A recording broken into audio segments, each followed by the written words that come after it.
Did your parents listen to Prince and Michael Jackson, or were they one of Yeah. those black households that were one or the other? So my mama's favorite artist is Michael Jackson. So Okay. that just always got spun, but there was never an either or rhyme or reason. Good music was just good music, so we always just tried to play good music, when we could. So so my parents were both more Michael Jackson people than Prince.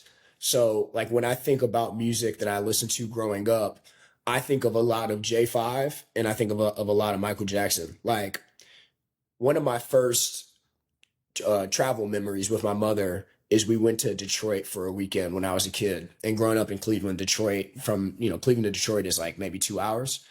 And that year for Christmas, amongst other things, my mom bought me this Jackson 5 Ultimate Collection CD. And I think the other album that she bought me, actually, I don't think, I know the other album that she bought me was Bad. And so Detroit was like a 2 CD trip, right? Because this is back in the day when CDs were like an hour to an hour 15, Yeah. and you could just find something to spin. And so that first trip to Detroit that I vividly remember, we listened to the Jackson 5 Ultimate Collection CD, which was like 25 cuts. And then we listened to Michael Jackson Bad. And like those are some of my early music memories, right? Like a lot of MJ, a lot of Funkadelic, a Yeah. lot of Marvin Gaye, like Motown, like heavy Motown. Yeah, Marvelettes, Yes. Diana Ross and the Supremes. It's funny that you mentioned Michael Jackson on the plane, because my first vivid memory of listening to a CD was Off the Wall on a plane on repeat. And that's why it's my Okay. favorite Michael Jackson album, probably. I also think it's his best album. I know Thriller is Thriller, but That's unpopular that's a opinion. Yeah, no, that's another one of the albums. So, like I said, that Christmas, my mom brought me Bad, the Jackson 5 Ultimate Collection, and then I had Off the Wall as a kid. I don't remember if she gave it to me in that on that Christmas. That's an incredible album. It's an underrated album. That could be a debate for another day, right? We could do a whole episode debating Michael Jackson's best albums. But we didn't Thriller was not the Michael Jackson album that I grew up listening. Like when I think of Mike, I don't think of Thriller, right? Now, obviously that's Mike's most famous album. It's what made Mike Mike in a lot of ways. Still the greatest But selling that's album of all time. Hold on. of course, right? It's the album of Maybe of American pop music. Yeah, American pop music for sure. But it's not the one that I think of. It's not the one that, or I shouldn't say think of, because you obviously think of Thriller when you think of Mike, but it's not my favorite. Yeah, I'm glad that to hear you say that, because I mean, there's something about being an artist who's basically a once in a species artist is how I'll describe Yeah, it. once in a lifetime doesn't do it justice. Yeah, because I mean, this man was like treading on waters of being like approaching like Jesus levels of like notoriety Yeah. and fame. Pre-internet, being known in villages across the world. Pre-internet, being able to get drug lords who hold dominion over certain territories to basically clear the streets so he can record music videos. Once in a species artist, man. I don't know if we'll ever see anything like it again. Frankly, I hope we never do, because that kind of exposure, I don't think people are meant to tolerate, which is a conversation for another time, man. But crazy. And that's, do you think Michael Jackson's the most famous person ever? Uh,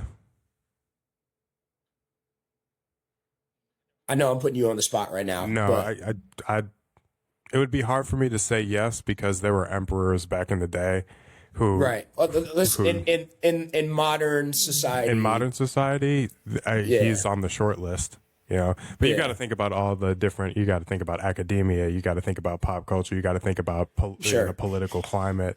You got to think about like, but he's up there. There's something to be said about pre-internet being able to go to different countries around the world and having the leaders of those countries accommodate and like clear out anything on your behalf. His funeral is probably the first funeral that I watched on television. Yeah. My mom Right. cried for like 3 days.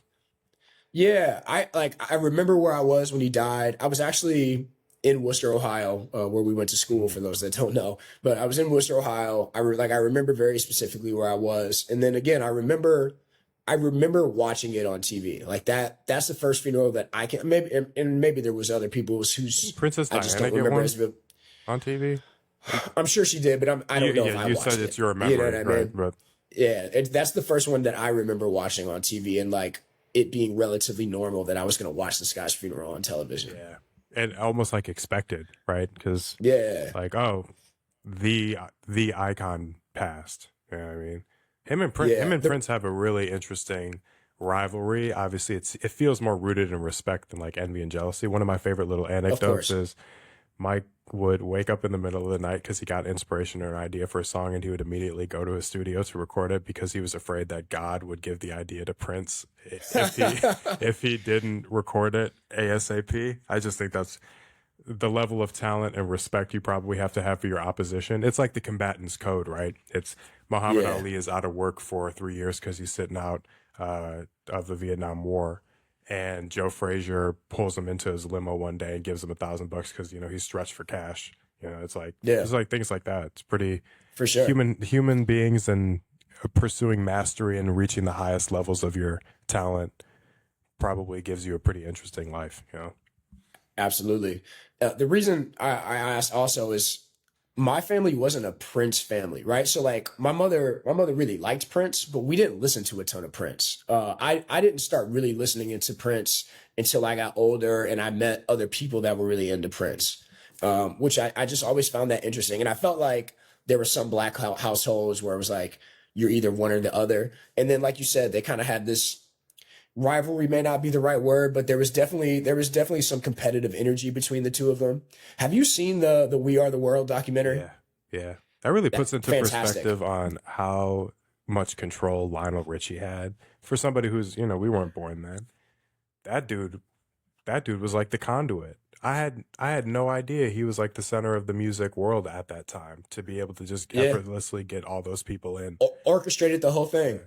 Dude, hold on.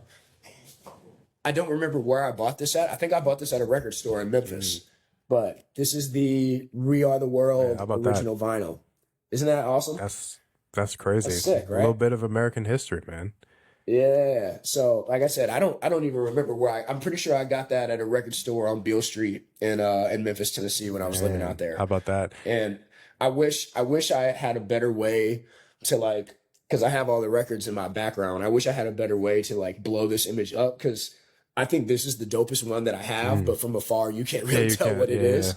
It's just a bunch of folks together, you know. Man, it's just an awesome picture with like Stevie hugging Diana Ross, and you got Ray Charles, you got Quincy Morgan. I mean, the list goes on. But shouts out to Mike and Prince. But if you haven't watched the We Are the World documentary, you should check that out. Yeah, that's a must watch for any music fan.